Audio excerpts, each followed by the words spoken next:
Join Gator great Shane Matthews every weekday as he brings you all you need to know about your Florida Gators, including news, analysis, and opinions with some of the biggest names in sports.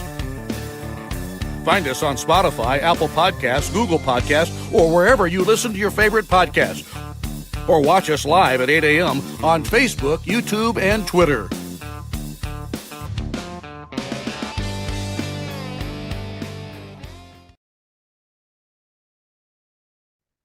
Good morning. It's a live edition of PodUp with Matthews in the morning from the International Diamond Center Studios, locations across the state of Florida, right there in Celebration Point in the heart of Gator Nation. Go check out the good folks at International Diamond Center. We got JC today. We'll also have Blake Alderman.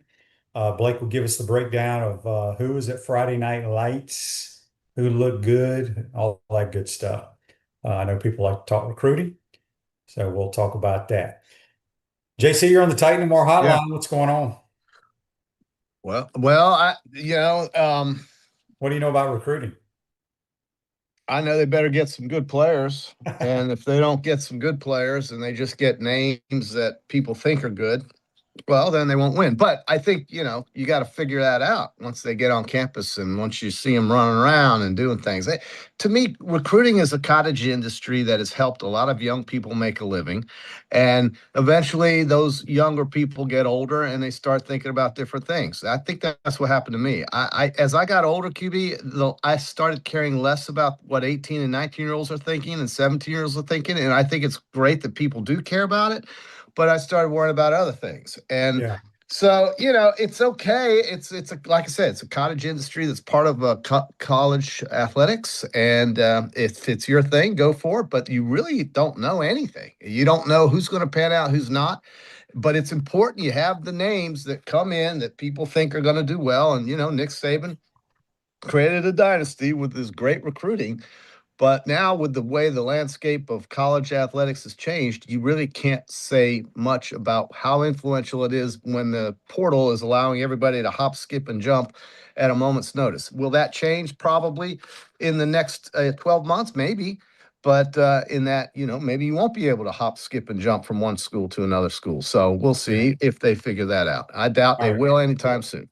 We'll talk a little. We'll let Blake. I'll let Blake. I mean, Blake's We're going to talk golf. Yeah, Ryan says on YouTube, brought to you by Quality Plumbing, he was pulling for Sam Burns. If he'd only made that putt on 18, I don't think anyone was pulling for Wyndham Clark. I don't understand the whole Wyndham thing. Well, okay, so part of the story with Wyndham, and it's not a big story because the guy couldn't. I mean, he apologized 100 times for destroying a locker room. Yeah. Okay, that was over a year ago. Who gives a damn? What I'm just telling you, some people don't like his ways and means, but I'll tell you, he apologized for it and he's got to move on. You can't just bring that up over and over again. I think also, and I loved what he did in Canada last week. I mean, they had a par 3 set up where the fans were literally on top of the golfers, somewhat similar to Waste Management, but on a much smaller scale, but still a very boisterous setting. And he came up to the tee box in a USA hockey jersey. If anything, the liberals in New York should love that. But do they? No. They were probably hoping he'd show up in a Canadian uniform. So I don't know why they don't like him and why they were rooting for. I mean, Scotty's a sweet guy. Everybody loves Scotty this, Scotty that. It was his birthday. Okay, great. But I was pulling for Wyndham Clark, and I've been picking him pretty consistently in our Peachland Dental Picks contest. I did not this weekend, but I did sure as hell bet on him.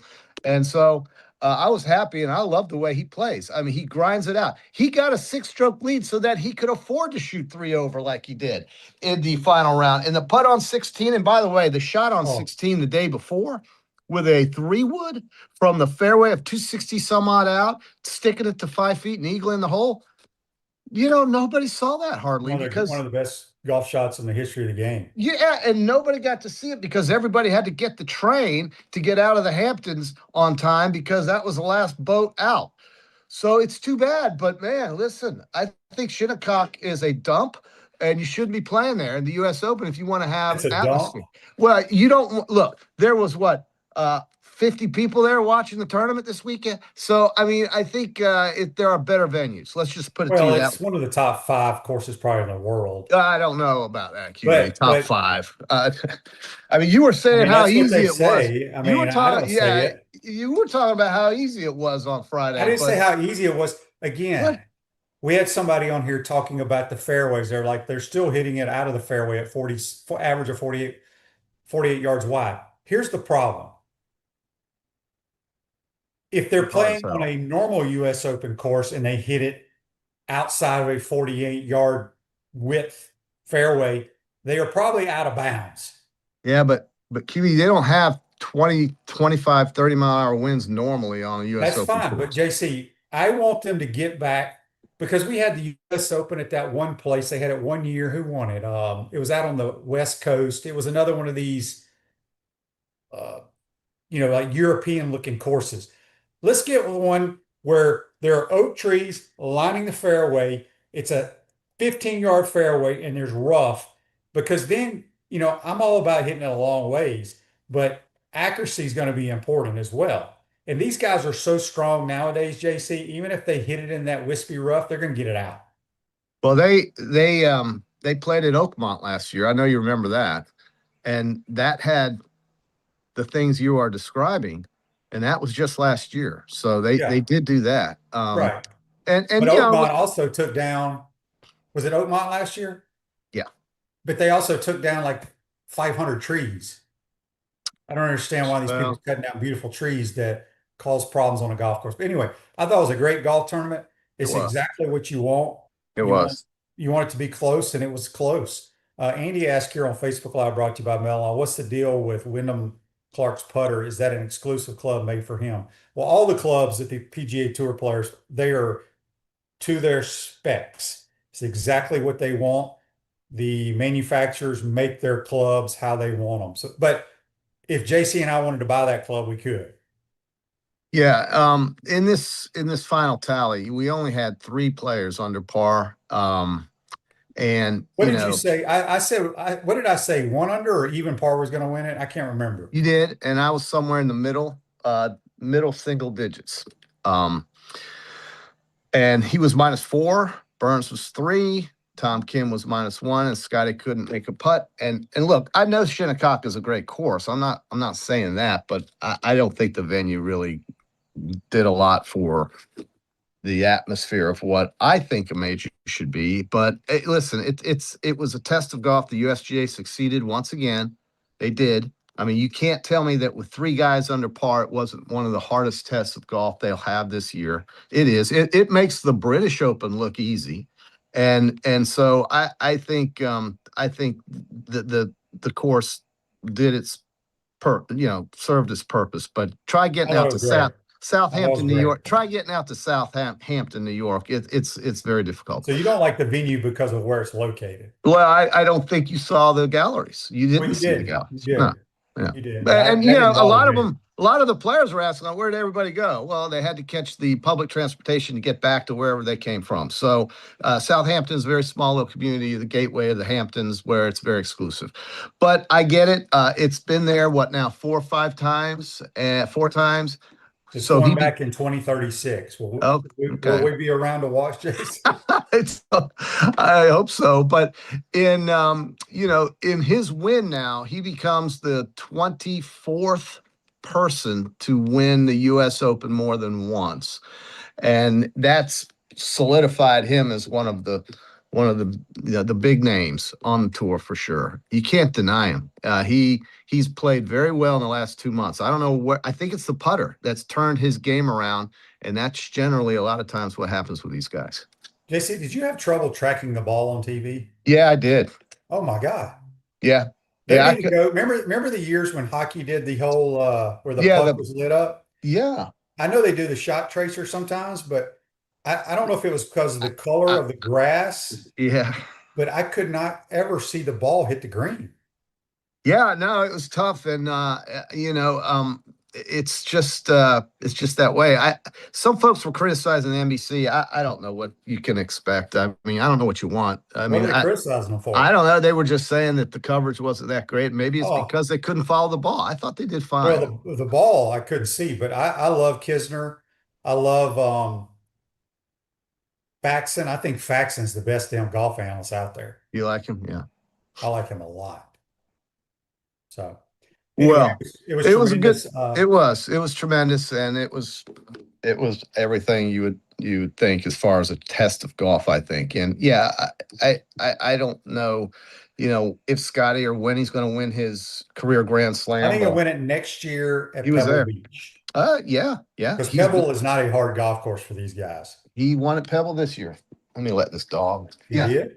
Yeah. Didn't he win the AT&T? Oh, that's his only win this year? I think so. Well, somebody look it up, but I think it is. He won the AT&T at Pebble Beach. All right, Clint says on YouTube, brought to you by Quality Plumbing. Fellas, can we please next major pick two who can win it, two that will make the top 10 and two that will make the top 25? Well, that's what we do. So on our picks, we're picking them to win. We're picking them to be top 5, top 10, top 20. Well, Right, JC? yeah, I mean, I try to do that. And on Thursday, if you watched, I had Hatton top 10. That came in. Real Hatton was top 10? Top 10. He finished tied for 7th. I had Sam Burns, plus 325, top 10. He was 30-1 to win the tournament. And I said, because he was 4th at Memorial, he was tied for 7th at Oakmont last year. He was the 3rd round leader last week in Canada. He's 6th on tour and putting. I said all this stuff on Thursday. Talked about Tommy Fleetwood, talked about, Todd, some of the guys like, Scheffler and going for the career Grand Slam. Sunday would be his birthday, Father's Day, and all that. Had Fitzpatrick, had missed badly on Hovland and Rory, but Rory kind of quit. He shot 73 on Saturday, 73 on Sunday. I think he just decided that this place sucks. I'm leaving. Do you know who should have won the tournament, honestly? Joaquin Niemann. Well, he played great on Sunday. He was 7 over par on one par 4. He made an 11. Yeah. And he ended up shooting 1 over for the entire tournament. Yeah. I mean, that does terrible things. Look, he shot 65, 66. He shot 65 on Friday and 66 yesterday. And Sam Burns, man, he shot a 67. And that's what a 6-stroke lead does for you. When Wyndham Clark goes into the final round with a 6-stroke lead, it allows him to shoot 73 and still win. And so 73 meaning 3 over par. 73 it was good enough. And that putt on 16, thankfully it went in for him, or they would have played sudden death. And the thing is, or they would have had extra holes. And in the past at the U.S. Open, if two guys were tied after the 4th round, they would play the next day in an 18-hole match, basically to decide the U.S. Open. And that was Tiger Woods's match with Rocco Mediate, I think, before the golf club thing happened and all his problems happened in 08. And that extra 18 holes, watching him hobble around trying to beat Rocco was amazing. I mean, he was able to do it, but now they don't do 18 holes on the next day. They just play, I think, 3 or 4 extras and see what happens. I think that's what they decided to do. Yeah, Andy on Facebook Live, brought to you by Mel All, said, how does Augusta look so green and Shinnecock look so drab? It's different land, soil, different types of courses. One's on the beach in Long Island and one's in Augusta. Yeah, and Augusta National's got all that stuff underground to make stuff green and bloom on time. Yeah. Zach says, JC, yeah, YouTube brought to you by Quality Plumbing. Give him some advice. He has the Sooners to win it all at plus 2,000. Love Should that. let it ride or cash out, offering like 565 cash out, and would be over 1,500 if Sooners win it all. Well, I wouldn't cash out. I would put half of it on North Carolina, then you're guaranteed money. And the time to do that was yesterday before game 2, because that's where you could have gotten North Carolina at a really, really good price, like 2-1 to come back and win the series, to hedge the amount you bet if you took OU. Look, I've got OU, and I did take Carolina at plus 180 yesterday afternoon to two times the bet. I got OU at plus 1,500. Made that bet before the super regionals, and I got North Carolina plus 180. And you got to do it when it looks like they're going to lose to get those odds. Now today, if you go in there and you take North Carolina, you're probably going to be laying juice, and so that's not as you good a still deal. can figure it out where you get half your money back. Well, yeah, you can figure it out, but you're going to lay 160 if you go with North Carolina. It's because they won yesterday. The time to bet them was yesterday. So if I had been able to get with you yesterday, I would have showed you what I did, and that was to take North Carolina at plus odds when they were down one game. But I think Oklahoma's still very, very good and live to win this. But something showed me yesterday that North Carolina, when their backs are up against the wall, really do respond, and their relief pitching was fantastic. That's what won the game for them yesterday and kept them alive, was the guys coming out of the bullpen. Both teams are going to have their best pitchers, or two of their best pitchers, ready to go today, and it's a committee situation. So anybody's available, everybody's available, and I'm taking, most of my money is on OU. So we'll see. Castaway hot sauce with real flavor, not just heat and vinegar, built by Gators for Gators. Castaway hot sauce available at select Publix. This text says on the Titan Mark text line. But don't take the cash out. That's what I would say. I wouldn't take the cash out. No, I would just say, okay, if Sooners win, I win 2,000. Okay. North Carolina is minus 160. So if I put $800 on them, what is 8 times 160, Jason? Yeah, you'll do good. You'll win about. You're going to make money regardless. Yeah. This text says, I cannot see the ball land on the greens. The Poe grass is unnecessary. Certainly they have to get something else. I think that's what, like Pebble and all those places out on the west coast of Poana. I think that's just what part of the country you're in. That's the kind of grass they have to grow. Yeah. 800 will get you 500 if you do it the way you just described, by the way. But one thing you could do is also wait to see the game start and just kind of see if maybe OU gets a run and bring that number down a little bit to start. OU will be the first team that hits. They'll be the visitors tonight. So if they get out and they score in the first inning, they have shown that in the playoffs. So if they score, that 160 will come down, and that would be your chance to pounce on North Carolina. All right. Let's switch gears here because time goes fast. Watching any of that soccer at all? Well, a little bit. AMAC says on YouTube, brought to you by Quality Plumbing, wants to know why FIFA's forcing Iran and Egypt to play in the Pride match on Thursday in Seattle. Same-sex relations are illegal in both countries. In Iran, it carries out the death. I don't know if he's joking around. I don't even know. Are they really playing each other? No, Egypt and Iran. Yeah. I'd have to look. AMAC probably knows because I doubt he would have brought that up. But there is a scenario. And listen, I sympathize for these Iranian players. I don't think they love their leaders at all, actually. But they are, the goalie disappeared. Their goalie, a couple months ago, protested in January, whenever it was. Nobody knows where he is. I can tell you where he is. He's probably under the ground. And this is a different goalie. And I can tell you, these players go through hell going from Tijuana to LA and back and forth. I did read somewhere, JC, they have the shortest commute of any teams. The shortest commute? Yeah. From Tijuana to LA is not the shortest commute. So somebody I'm just saying, of course you can't believe everything you read, but I saw it on multiple things on Twitter, people bitching about what you're just saying, that they're being penalized, but most teams are having to travel much farther. And they talked about how they had to get back on a bus after the game. Yeah, they couldn't rest. That is no different than anybody that plays a football game. You can play a game for the New York Giants against the Chargers on a Monday night game, and then you get back in New York at 4 a.m. I think the issue they were having was they're playing in the same town, two separate times, and having to commute instead of just stay in the hotel was their issue. So, well, I guess I think everybody's having to do that though. A lot of teams are having to travel from one city to the other. Yeah, there are. The Scots got to play in Boston twice, I want to say. I think that's right. I think that's right. Now they're going down to Miami. There's a lot of traveling involved. There's no question about it. I have a good friend who's in Indiana who went to California to watch the U.S. first two games and will be going back for their next game against Turkey. Where are they And playing that game? I want to say that game is in Santa Clara, where the Niners play.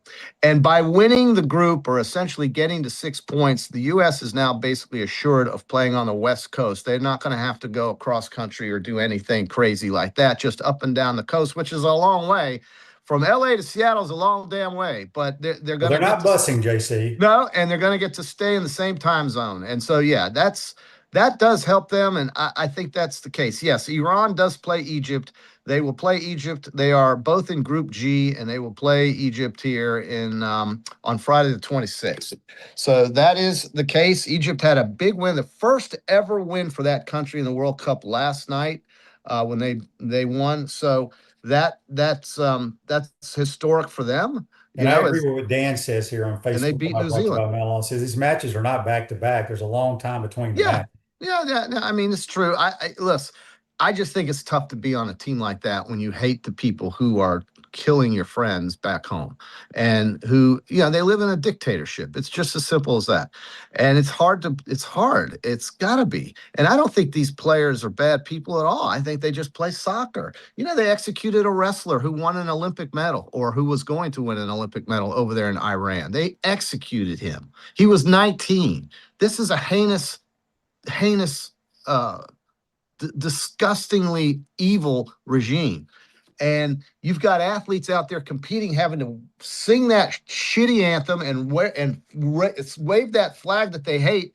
They want to wave the other flag with the lion. I'm sympathizing with these Iranian players and their coaches, and I think it's horrible what they have to deal with and live with. But that's the reality for them. So at any rate, U.S. is going to play Turkey. I think you're going to see them rest some players. I think they're in great position to advance into actually get as far as the quarterfinals. I think they'll win in the round of 32. I think they can win in the last 16 because the teams are going to be playing against, because their seedings and their bracket isn't that difficult, it doesn't look. So this is exciting. And on July the 1st, after the game against Turkey, they'll play in their first elimination round game. And I'm going to be watching that somewhere exciting, because I was told that when you go into one of these bar settings over there, especially at the beach where I was this weekend, the people are it's better than a football game almost. So, I mean, an American football game, they just go nuts in there. So I can't wait to get in that environment. But I know you, it's not something that excites you. No, but I'd much rather watch it in my recliner. Yeah, we did call all of them on the day we had it on Thursday. We had the tie in the Czechia game. We had Switzerland, we had Canada, we had Mexico. They all won. And then Scotland losing to Morocco was not a surprise. We had Morocco. So, it's going to become less predictable now as we get out of the group stage. JC, when is the last match for the title? When is the August? last? It does seem like it goes forever, QB. It damn sure goes forever. I want to say, where are they playing that at? Do they know yet? It's probably in New York, is my guess. Yeah. It's at the dump. Meadowlands or whatever they call up it. July 19th. I call it the dump in the Meadowlands. That place is just there. It's just a big structure with a massive cement parking lot and nothing around it but swamp. I mean, it's awful. The bus takes you there, dumps you off, and you go in the stadium. There's no environment around the stadium. That place up there is awful. It's just, I'm really turning against New York, and I'm a biggest Yankees fan you'll ever know, QB, but I can't stand their fan. The way they treated Rory at the Ryder Cup, the way they celebrated after the Knicks won, the way they didn't show up, and the way they, hissed and whistled at Wyndham Clark, I'm starting to think I hate New York. I've never liked New York. Well, I just think their people have just lost their minds up there. They absolutely have gone crazy. Now, it used to be a beautiful place, but it's gone to hell. It is absolutely gone to hell. So, QB, I got a question for you. I want to go a complete different direction. Take a left turn right here at Albuquerque. How many teams of the 16 in the SEC do the Florida Fighting Gators have a winning record against? And I'm In what including sport? in football. I would probably say Now, if we take Oklahoma and Texas out, then it's only 14. So yeah, out of I would say we have a winning record against Kentucky and Vanderbilt. yes, South Carolina, correct. Arkansas, Yes, that's 4. Mississippi State. That's 5. Very good. That's probably all. Tennessee, The Vols. Okay. and that's it. 6. They are 13-13-1 against Mississippi. They are 39-43-2, hopefully going 40-43-2 against Auburn. And they are 1 game below LSU. They've won 34, lost 35, and tied 3 times against the Tigers. And they have a 6-7 record against Missouri, a 3-5 record against A&M, and a 44-57-2 record against Georgia, and a 14-28 record against Alabama. They're 1-1 against OU, and they are 1-3-1 against Texas. And I just don't know why I brought that up, but You probably saw it on Twitter or something. I did. I saw it on Twitter. But you did well, QB. You got 5 of the 6. Well, because, I was just trying to use common sense because there's only, again, That's right. I'm trying to tell people there's only about a 15 to 18-year period where you won a bunch of games. Yeah. Where you were a dominant, the dominant team in the conference. Gallo Car Wash, don't let love bugs damage your car. Gallo Car Wash is your get rid of love bugs headquarters. And with a monthly membership, you can stop by Gallo Car Wash daily. So, all right. Well, JC, who do we play? Who's playing in soccer today? Who do you think actually, I know you have money on both sides in the championship game tonight, but who's going to win the national championship in baseball? I got to say, if I'm being 100%, 1,000% honest, North Carolina's the better baseball team. Yeah, I think North Carolina will get it with their That doesn't mean they're going to win, but it does not. And I'm rooting for OU. But OU is like the 12th best team in the league. Yeah, but they caught fire at the right time, and that's what all these spring sports are about. I swear that's all it is. But North Carolina, I think depth-wise on the pitching will probably win. They were down 2-0 yesterday, and it looked really bad for them. But they battled back, man, and they got some relief pitching. I don't want Oklahoma to win. I do see today on the pitch, Argentina is playing Austria. That's my pick to take it. And I think if you take Messi on an anytime goal, you'll get at least a 2-1. I think you'll get 2-1. France will beat Iraq tonight. Norway will likely beat Senegal. And Jordan and Algeria, that's a tie. Hey, I got a quick question. Because I saw on Twitter a couple weeks ago, Maybe Algeria. The world rankings of the nations that play soccer. And there's some that were highly ranked that didn't make the World Cup. How the hell do you make the World Cup? You have to qualify through these are things we're no, I'm not going to try to make it up. I think what it is you qualify in the region of where you're located. Like in the Caribbean, the Curaçaoians or whatever they're called qualified by winning matches in the Caribbean against Jamaica. I think that's right. And in Europe, Italy didn't qualify. Right. And I think they were one of the highly ranked teams that did. Yeah, Italy's won it before. Italy, but they're not in it. And I'll tell you, yesterday, we saw some of the better teams actually start to flex their muscles. Spain just trashed Saudi Arabia. Japan trashed Tunisia. And Cabo Verde, God bless them, that little tiny archipelago west of Africa, they tied Uruguay, and they are the upset story of the tournament so far, because they tied Spain and they tied Uruguay, and they were huge underdogs in both games. Remember, it's a tiny little island off the coast of Africa, and they're right there in the middle of Group H trying to move on. It's an incredible story. Their goalie is an electrician. He works as an electrician. That's great. In Cabo Verde, and yet here he is.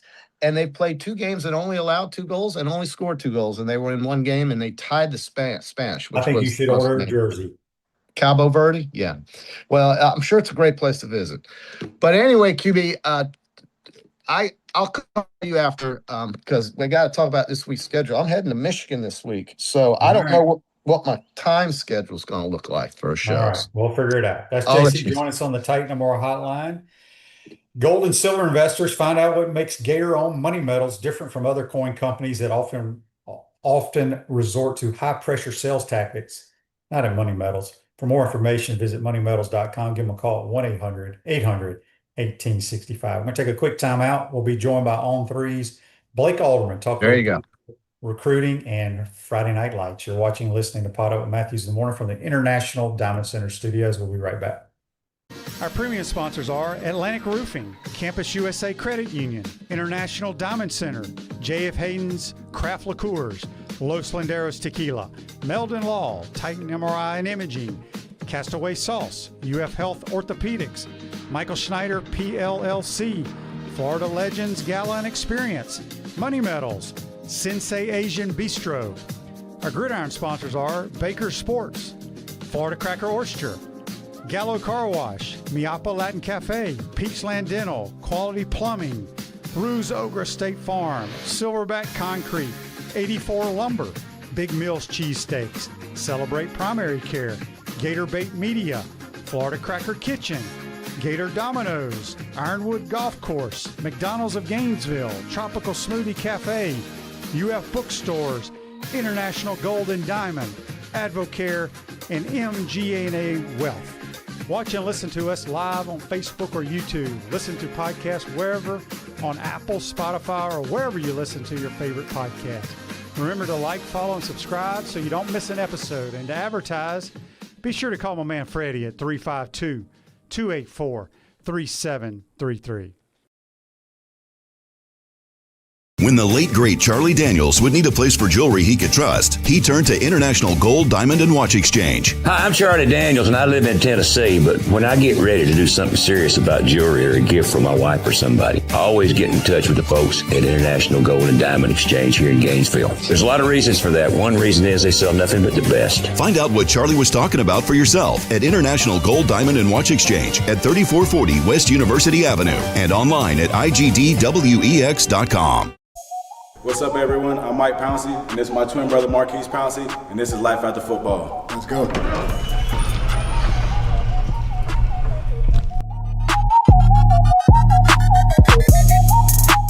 We are the owners of Tropical Distillery, and JF Hayden's is our liqueur brand. We have 5 different flavors: a mango, a lychee, an espresso, citrus, and key lime pie. We pride ourselves on not only being a Florida-made brand, but also a cocktail solution. With that being said, cheers and go Gators.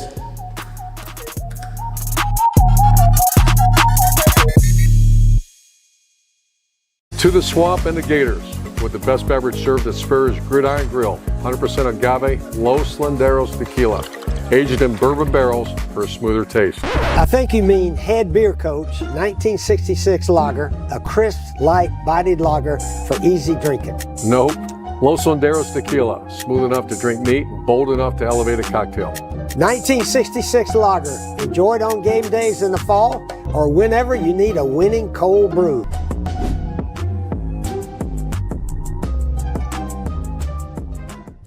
Gainesville's best-kept secret is finally being revealed. Introducing Sensei Asian Bistro. Located in Celebration Point next to Spurrier's Gridiron Grill, Sensei delivers a one-of-a-kind Japanese-French fusion experience that's as refined as it is unforgettable. Indulge in signature dishes like our smoked New York strip, Chilean sea bass, matcha curry, or the crave-worthy chunggang chili chicken. Pair it all with handcrafted cocktails, fresh crudo oysters, or our premium A5 Wagyu tataki. Sensei Asian Bistro. Make your reservation today.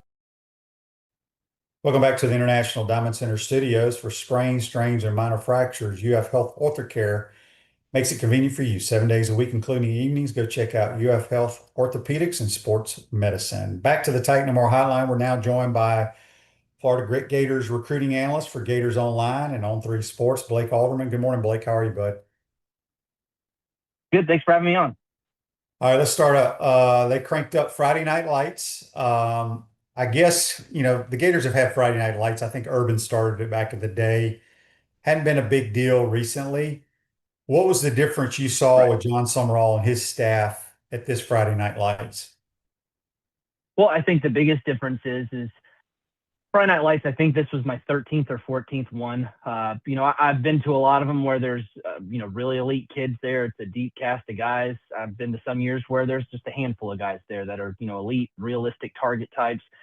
Some camp, some don't. But I think one of the most glaring differences with this year and this staff is that not only were there a deep cast of elite prospects there, like legitimate top 100 guys and, top 300 types, 4-star types, big time players, but I think all but maybe a small handful, let's say 3, 4, maybe 5 at the max, did not camp. So it was not only a deep cast of recruits just in town in general, but just seeing a lot of these guys actually get out on the field and camp was something that I have never seen. I've never seen that many guys actually suit up and go out and camp. So that was the biggest glaring difference to me. I know a couple of the linemen that are already verbally committed to the Gators. Did they participate or were they just here in street clothes? You're talking about the offensive lineman, right? Or Yes. both sides? Yeah, O-line. Offensive line, there was Peyton Miller, 4-star interior offensive lineman out of Anna, Texas, and 4-star offensive tackle commit Elijah Hutchinson out of Roanoke, Virginia. Both of those guys suited up. Both of those guys camped, and I think both of those guys were extremely impressive. With Elijah Hutchinson, he's your true, left tackle type, the long, lanky type with, the big frame, and he moves really well, and he's athletic. He's sort of I say a project, but I think he's maybe a little bit more farther along than when I say project, where people think like, oh man, like this guy doesn't know what he's doing. And I do think there's a lot of things that he needs to work on and improve upon, but there were several reps that he took in these one-on-ones against really good defensive linemen. And I think that just seeing him line up, he was lining up against guys that were 5-star players in the 2028 class, these top type guys, and he was holding on. There were some reps where you look at it and you're like, yep, I could see the rawness there. And then there were some where you're like, whoa, okay, like you can see what had Florida's attention so much during the recruiting process to want to recruit him. But I think to me, 4-star interior lineman Peyton Miller, he was impressive. I think of all the guys that were that suited up to go out there and camp, I think Peyton Miller was probably my MVP of the offensive line. Took all those snaps at the center position, had a lot of really good reps against 3-star Florida defensive tackle commit Devon Kendrick, and this is like a 320, 330 plus type guy that was on the defensive line that he's going against. And he's sitting there and he's holding his own. He's taking a bunch of reps. He's taking the coaching from Phil Troutwine, Florida's offensive line coach, really well. And you could see, he'd take a rep, whatever happened, win, loss, whatever, he would have Troutwine come over and get in his ear, tell him, hey, man, do this, do that, the other. And you come back out and take a couple more, and you could see the improvements there. So I was really impressed with both of those guys. But, Peyton Miller was one that really impressed me. AMAC on YouTube, brought to you by Quality Plumbing, says, Blake, what's the latest on Jalen Brewster flipping from Texas Tech, and will that impact the possible signing of 5-star Jelani George? I think with Jalen Brewster, it's still sort of status quo there. He's been committed to Texas Tech since this past fall. Never really shut the door on others, and I think that some coaching changes over there in Lubbock maybe more so open the door more than ever. Obviously defensive line coach, he loses that, the coach that he initially committed to, and that really just kind of made business even more open. And I think with Florida, I'd say that they're one of those teams that there's some optimism.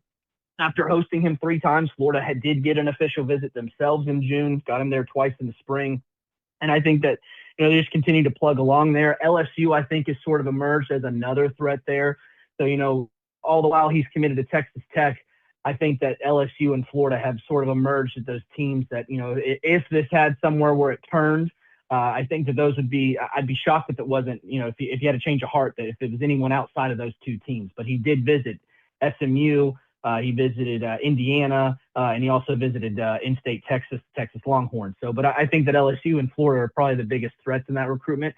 And as far as it having any sort of impact on the 2028 class, with 5-star Jelani George, I don't think that that's something that really would play much of a factor. Jelani George is one of those, edge defender, outside linebacker, jack linebacker type guys. Just he's on the edge where, Jalen Brewster's going to be your interior guy that's going to play in that 3 technique, 0 technique. So I think it's sort of apples to oranges there.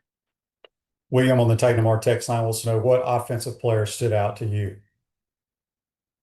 You know, I think there was a lot of them. The funny thing is that when I was sitting there, I finished up Friday Night Lights, and, you know, it ends around 10 p.m. You know, you kind of finish up whatever interviews you need to do. Let's say it's 10:45. I'm getting out of there, head back to the hotel. You sit down. It's, you know, pushing 11:15, and I was like, what do I want to do? What do I want to write up to this? So I was like, you know what? I'm gonna do like a power ranking of top performers. And next thing I know, I have like 25 guys on my list. I'm like, I'm not about to rank 25 guys on there. So I sort of just broke down just areas and players that caught my eye. But I think Tyree Manning, he's a 2028 4-star receiver out of Venice, was one of the guys that really impressed me.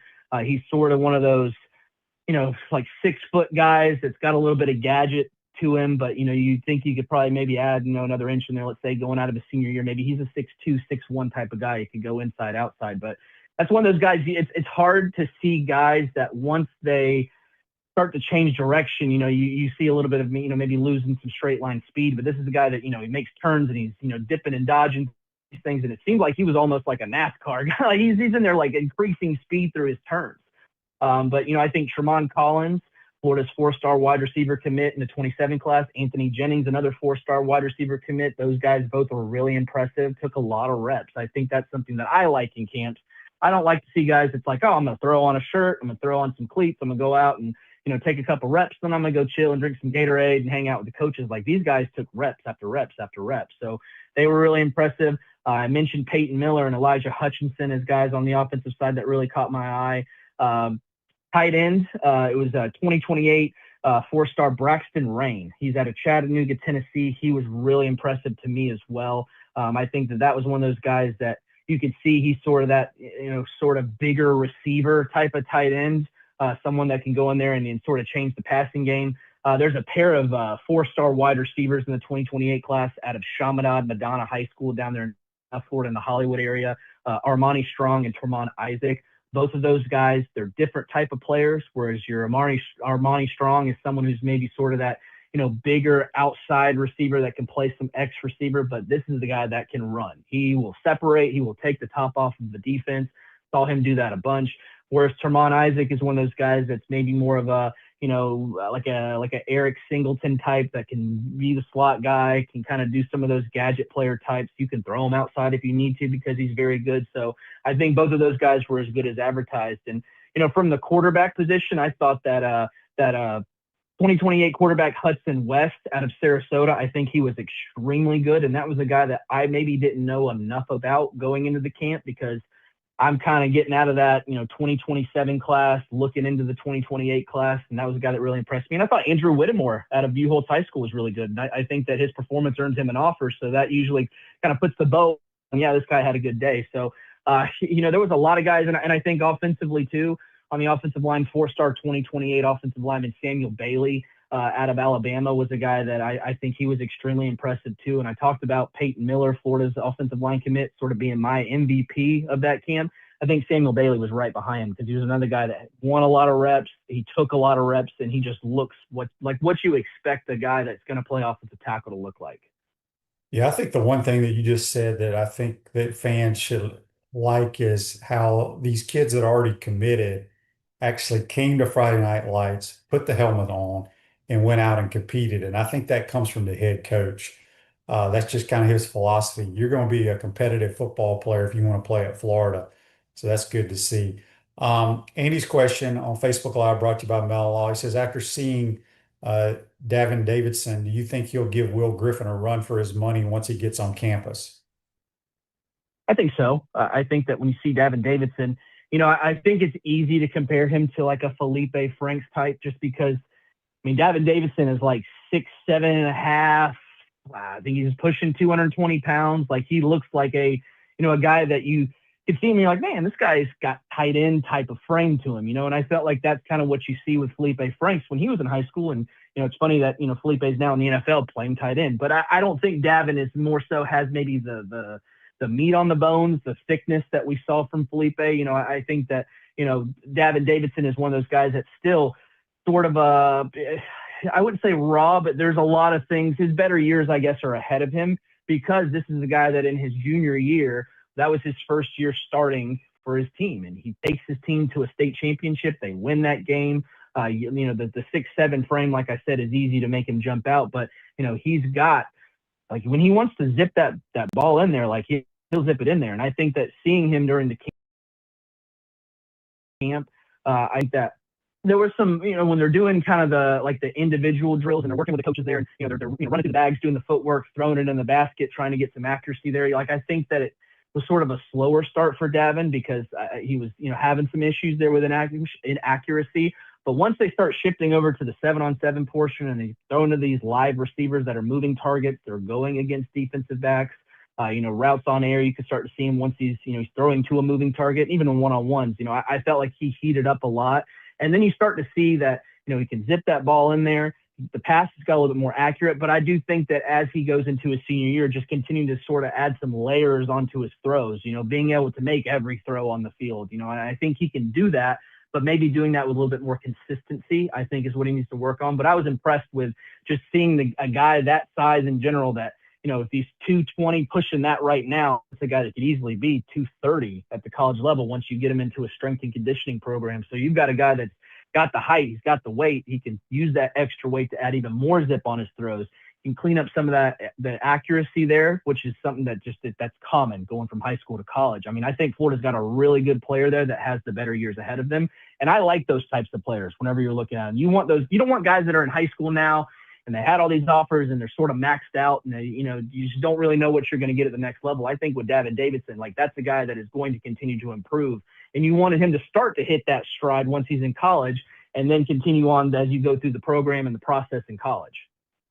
I'm glad you brought up how he may have struggled throwing to, the basket, the nets, and things of that nature. I can tell you right now, that's probably the strength of when I was playing was my accuracy. There's nothing harder than throwing to stationary targets. Exactly. And I was trying not to put a lot of stock into it. And I'm sitting there, I'm like, man, like, he's missed this basket a lot. And I'm like, well, I mean, it's a basket. Like, it's luckily there's no baskets out on there on Friday, Saturday, whenever you're playing in a game. So we might be okay here.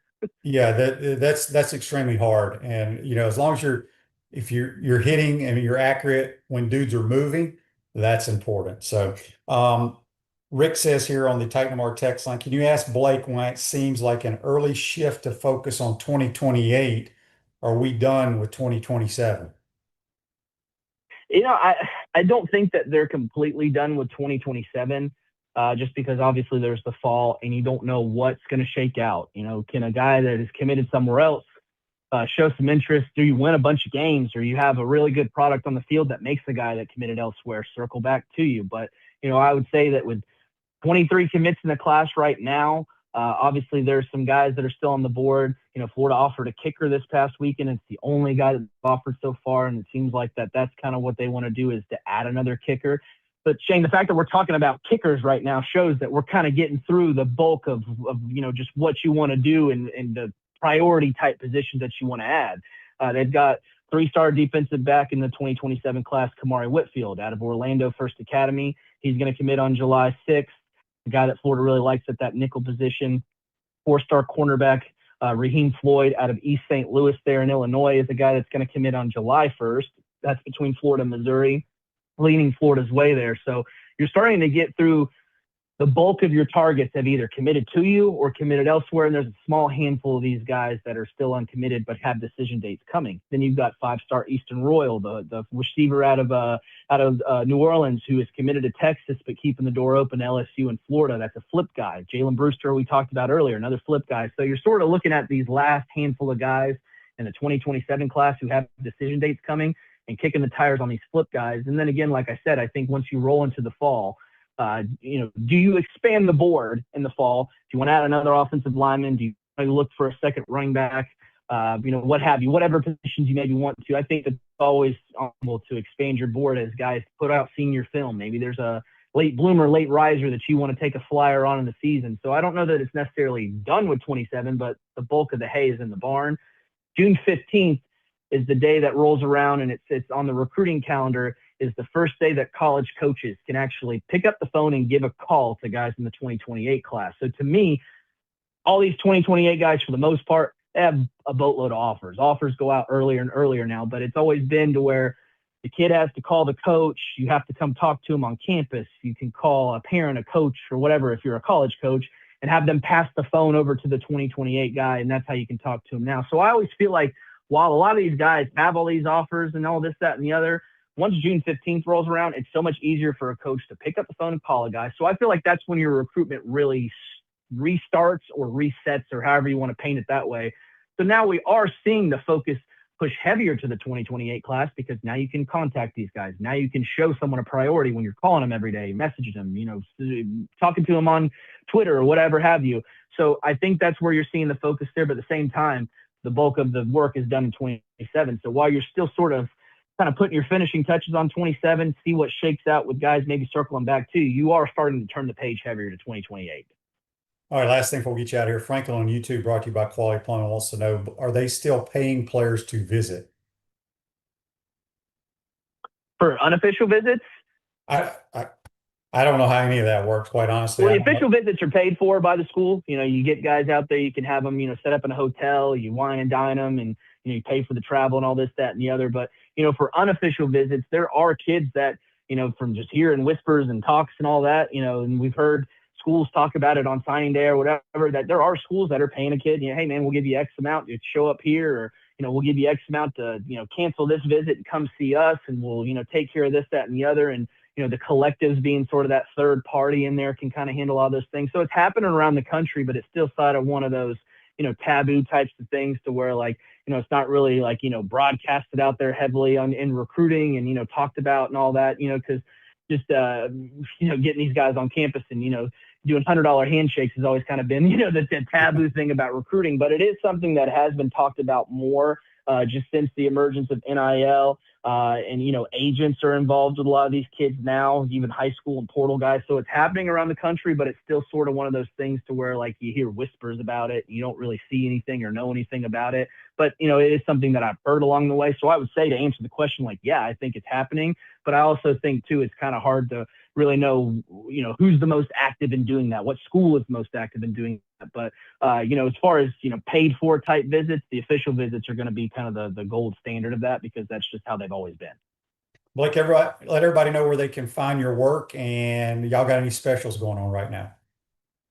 But yeah, Gators Online. It's the On3 site there on the network there. It's me, Corey Bender, Keith Niebuhr, Zach Albaverdi, always covering Florida, everything that's out there. So, we're going to have some, sort of fallout from Friday Night Lights and the cookout, and, all the boatload of guys that were there. Florida wrapped up some official visits. I mentioned some of these guys that have decision dates coming up.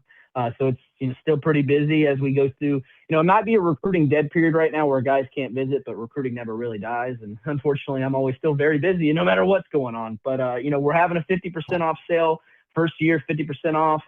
Can come check us out, get you through the year, get you through spring ball next year, get you through official visit season next year. So it's a pretty special that gets you, your foot in the door, and then lets you come and check us out for the rest of the year. Good stuff, my man. Appreciate your time. Do a tremendous job covering the Gators, and we appreciate you joining the program, Blake. Thanks for having me on. That's Blake Alderman. Join us on the Titan Tomorrow Hotline. Real estate attorney Michael Schneider, a UF class of 93 graduate, can help you save thousands of dollars in real estate commissions by assisting you in selling your home or land by owner without a broker. Contact Michael today, 321-345-7870, or visit maschneiderpllc.com. Again, thanks to JC and Blake for joining us. Have a great day, folks. We'll see you tomorrow. Take care.